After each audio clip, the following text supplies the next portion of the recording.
صدری ویسر لی امری واحلل عقدۃ من لسانی یفقهوا قولی اللهم صل على سيدنا ومولانا محمد وعلى آله وصحبه وبارك وسلم الصلاة والسلام عليك يا سيدي يا رسول الله وعلى آلك وأصحابك يا نور الله. أعوذ بالله من الشيطان الرجيم بسم الله الرحمن الرحيم. ولولا أن ثبتناك لقد كدت تركن إليهم شيئا قليلا إذا لأذقناك ضعف الحياة وضعف الممات ثم لا تجد لك علينا نصيرا. صدق اللہ العظیم. اور اگر بالفرض ہم آپ کو ثابت قدم نہ رکھتے تو قریب تھا کہ آپ ان کی طرف تھوڑا سا مائل ہو جاتے، تو اس وقت ہم آپ کو دنیا کی زندگی میں دگنا مزہ چکھاتے اور دگنا مزہ موت کے وقت. پھر آپ ہمارے خلاف اپنا کوئی مددگار نہ پاتے. سورہ بنی اسرائیل کی آیت نمبر 74 اور آیت نمبر 75. اس سے جو پہلے کی آیت بینہ آیت نمبر 73 تھی، جس پر ہم نے کل گفتگو کی تھی کہ اہل مکہ کے چند افراد نے حضور علیہ السلام کو پاس آئے اور انہوں نے آپ سے کہا کہ آپ کچھ ہماری باتیں مان لیں اور کچھ ہم آپ کی باتوں کو مان لیتے ہیں. تو کچھ آپ اس طرح کریں کہ 1 سال آپ اس دین کی تبلیغ کو چھوڑ دیں، پھر ہم آپ سے وعدہ کرتے ہیں کہ 1 سال کے بعد ہم آپ کا کلمہ پڑھ لیں گے. آپ اس طرح کر لیں، یا قرآن پاک میں جو عذاب کی آیات ہیں ان کو بدل دیں، اور جو آیات ہمارے بتوں کے خلاف ہیں آپ ان آیتوں کو چھوڑ دیں تو ہم آپ کے رب کو مان لیتے ہیں. یا یہ تھا کہ آپ کی خدمت میں یہ جو لوگ بیٹھتے ہیں، یہ جو غریب لوگ ہیں، غلام لوگ ہیں، یہ پھٹے پرانے کپڑے والوں ہیں، سارا دن کام کرتے ہیں، ان کے جسم سے پسینے کی بدبو آتی ہے، تو ہمارا یہ سٹیٹس نہیں ہے کہ ہم ان لوگوں کے پاس بیٹھیں. لہٰذا آپ اس طرح کریں کہ ان لوگوں کو آپ اپنی مجلس سے اٹھا دیں، پھر ہم آپ کی مجلس میں آ کر بیٹھیں گے. تو اس چیز کا حضور علیہ السلام حضور کو پیسے کا لالچ دیا، جاہ و جلال کا، حکومت کا، سلطنت کا، بادشاہ کا، ہر قسم کا حضور علیہ السلام کو انہوں نے لالچ بھی دیا. تو قریب تھا، اللہ تبارک و تعالیٰ ارشاد فرماتا ہے ان لالچ کی وجہ سے نہیں، ان باتوں کی وجہ سے نہیں، اس بات پر کہ جب انہوں نے کہا کہ آپ ان لوگوں کو صحابہ کرام کو اپنی مجلس سے اٹھا دیں یا آپ جو ہے پھر آپ کا کلمہ پڑھ لیں گے، تو حضور علیہ السلام کے دل میں اس بات کی طرف پیدا ہوگی کہ کوئی بات نہیں، اگر چند لمحات کے لیے ان کو اٹھا دیا جائے تو اس میں کوئی حرج نہیں ہے. کیونکہ حضور علیہ السلام آقا علیہ السلام اس بات پر حریص تھے کہ حضور چاہتے تھے کہ یہ لوگ عذاب آخرت سے، جہنم کے عذاب سے بچ جائیں، اور اللہ پاک ان کو کسی نہ کسی طرح اللہ ان کو بچا رہے. کیونکہ اللہ پاک حضور کی عظمت بیان کرتے اللہ نے فرمایا کہ حریص علیکم بالمؤمنین، کہ میرا محبوب مومنوں کے لیے بہت لالچ رکھتا ہے. سبحان اللہ. حضور نے اپنے ماننے والوں کے لیے اللہ کی بارگاہ میں کتنی لالچ ہے، حضور نے اللہ کی بارگاہ میں اپنی امت کے لیے کتنا مانگا ہے. یہ حضور اپنی امت سے محبت کرنے والے تھے، حضور کا امت کو لالچ تھا، اور لالچ کی دنیا تو حضور کا اپنی امت سے کس چیز کی لالچ تھی؟ حضور کو اپنی امت سے دولت کی لالچ نہیں تھی، جاہ و جلال کی لالچ نہیں، ایک لالچ تھی کہ یہ لوگ کلمہ پڑھ لیں اور عذاب آخرت سے بچ جائیں. اللہ تبارک و تعالیٰ ارشاد فرماتا ہے کہ محبوب کے قریب تھا، ولولا ثبتناک لقد کدت ترکن الیہم شیئا قلیلا، قریب تھا کہ محبوب آپ ان کی طرف مائل ہو جاتے اور ان کی بات کو مان لیتے. قریب تھا کہ آپ ایسا کر لیتے، چونکہ یہ ایک بہت بڑا، اگر حضور علیہ السلام اگر ان کی اس بات کو مان لیتے تو یہ دین اسلام کا بہت بڑا نقصان تھا. کیونکہ اللہ ان کی نیتوں کو جانتا تھا، ان بدبختوں کو، کیونکہ وہ تو منافقت کی بات کر رہے تھے. ان کا مقصد یہ نہیں تھا کہ وہ حضور کا کلمہ پڑھ لیتے. اگر ایسا ہوتا تو اللہ اپنے محبوب کو کہہ دیتا کہ محبوب ان کو کہیں آ جاؤ کوئی بات نہیں ایسا کر لیتا ہے. لیکن اللہ تبارک و تعالیٰ ان اللہ علیم بذات الصدور، اللہ تو دلوں کے اندر چھپی ہوئی باتوں کو جانتا ہے، وہ ہر راز کو جانتا ہے اور بات کو جانتا ہے. میرے رب کو پتا تھا کہ یہ بدبخت میرے محبوب کو دھوکہ دینا چاہتے ہیں. اچھا یہاں پر کسی کے ذہن میں یہ بات آ جاتی ہے، پھر آپ کہتے کچھ اگر وہ دھوکہ دینا چاہتے تھے تو لوگ اعتراض کرتے ہیں جی آپ کہتے نبی کو غیب کا علم تھا، تو اگر حضور کو اگر اس چیز کا پتہ نہیں تھا تو پھر حضور کا علم غیب کی طرف سے گیا.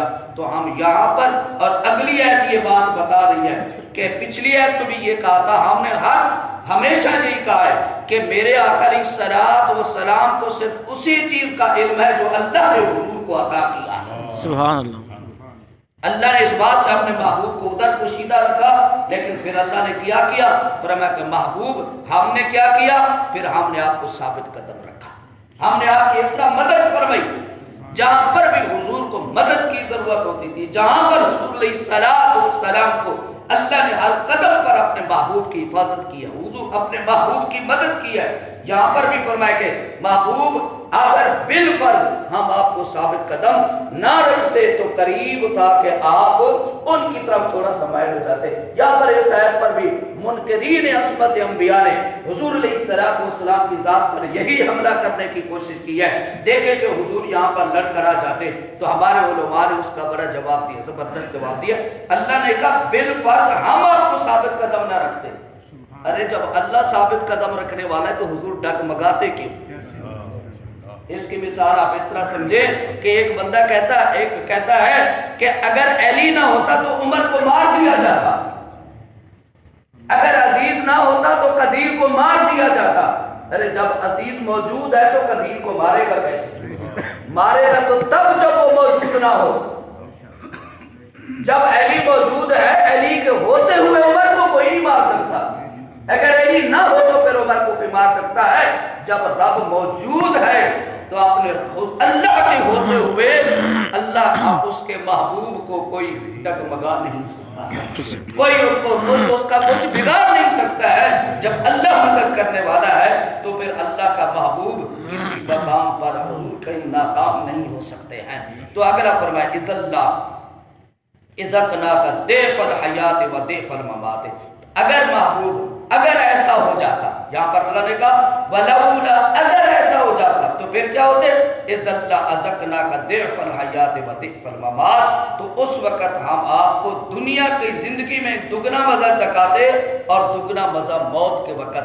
یعنی اگر ایسا بالمحال اگر ایسا ہو جاتا، کیونکہ ایسا تو ہونا ہی نہیں تھا، ایسا ہونا ہی نہیں تھا. لیکن یہاں پر امام کاشفی رحمت اللہ تعالی فرمائے کہ اگر محبوب اگر آپ ان کی بات کو مان لیتے تو ہم آپ کو دنیا میں بھی عذاب دیتے اور موت کے وقت بھی عذاب دیتے. یہ آیت یہ ظاہر کر رہی ہے. لیکن امام کاشفی رحمت اللہ تعالی علیہ نے اس کا بہت بڑا پیارا جواب دیا. آپ فرماتے ہیں در حقیقت اصل میں یہ اللہ خطاب تو نبی کو کر رہا ہے، لیکن آگے درس نبی کی امت کو دیا جا رہا ہے. کیونکہ قرآن مجید برہان رشید میں کئی مقامات پر اللہ خطاب نبی کو کر رہا ہوتا ہے، لیکن حکم اللہ تبارک و تعالی نبی کی امت کو دے رہا ہوتا ہے. یہ اسلوب قرآن ہے.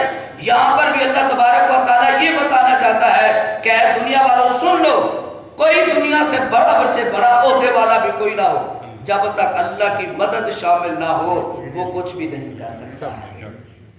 یہ یہاں پر امت کو اللہ الحمدللہ مولانا الحمدللہ ہمارے علماء نے ہمیشہ یہ 15 سپارے کی یہ تفسیر چل رہی ہے. پیچھے ہم نے 14 سپاروں کی ہم تفسیر پڑھ چکے ہیں. الحمدللہ میں نے اس بات کو ثابت کیا ہے جہاں پر بھی حضور کی عصمت کی بات آتی ہے ہمارے علماء نے ہمیشہ حضور کی عصمت کی حفاظت کی بات کی ہے اور حضور کی عصمت کی حفاظت کرنے کی کوشش کی ہے.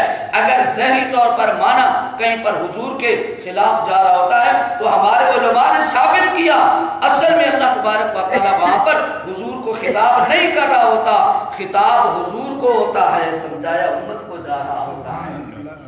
سمجھایا امت کو جا رہا ہے۔ یہاں پر اس آیت کے جو آخری الفاظ ہیں وہ پھر اس بات کو کھل کے بیان کر دیتے ہیں، ثم لا تجدوا لك علینا نصیرا، پھر آپ ہمارے خلاف اپنا کوئی مددگار نہ پاتے، کیونکہ اللہ کے سوا کوئی مددگار ہے ہی نہیں ہے، اللہ کے سوا کوئی مدد کرنے والا نہیں ہے، اللہ حقیقی مددگار ہے۔ اور پھر یہاں پر بھی لوگ کہتے ہیں جی پھر آپ دوسروں سے مدد کیوں مانگتے ہیں؟ میں نے اس بات کو بھی بار بار اپنے دروس میں بیان کیا ہے، ہم مدد ہمیشہ اللہ تبارک و تعالیٰ سے مانگتے ہیں۔ اگر اللہ کے کسی بندے سے مدد مانگتے ہیں تو اس کو اللہ کا محبوب مقرب بندہ مان کر اس سے مدد مانگتے ہیں، اس کو معبود سمجھ کر نہیں مانگتے ہیں۔ ایک کافر اور مومن میں یہ فرق ہے۔ لوگ پھر یہ کہتے ہیں وہ بھی تو بتوں کے ساتھ بتوں کے پاس جا کر مانگتے ہیں، تم جا کر لوگوں سے مانگتے ہو۔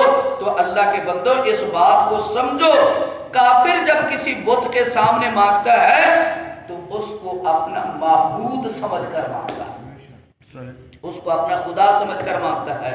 ہم جب کسی اللہ والے کے پاس جاتے ہیں اس کو معبود سمجھ کر نہیں جاتے، اس کو خدا الہ سمجھ کر نہیں جاتے، ہم یہ کہتے ہیں الہ اللہ ہے، مدد کرنے والا اللہ تبارک و تعالیٰ ہے۔ لیکن جب اللہ کے نیک بندے کے پاس جاؤ تو وہ اللہ کی عطا سے اللہ کے بندوں کی مدد کرتا ہے۔ تو یہاں پر اللہ نے فرمایا کہ محبوب اگر فرض آپ ثابت قدم نہ رہتے، لیکن محبوب چونکہ ہماری مدد آپ کے ساتھ شامل تھی، اس لیے دنیا کی کوئی طاقت، نہ مال و دولت، نہ جاہ و جلال، نہ دھمکیاں، نہ دشمن، کوئی بھی شخص محبوب آپ کو اپنے اس مشن سے نہیں ہٹا سکتا تھا۔ اس کی وجہ یہ تھی کہ محبوب ہماری مدد آپ کے ساتھ شامل ہے۔ اللہ پاک ہمیں عمل کی توفیق عطا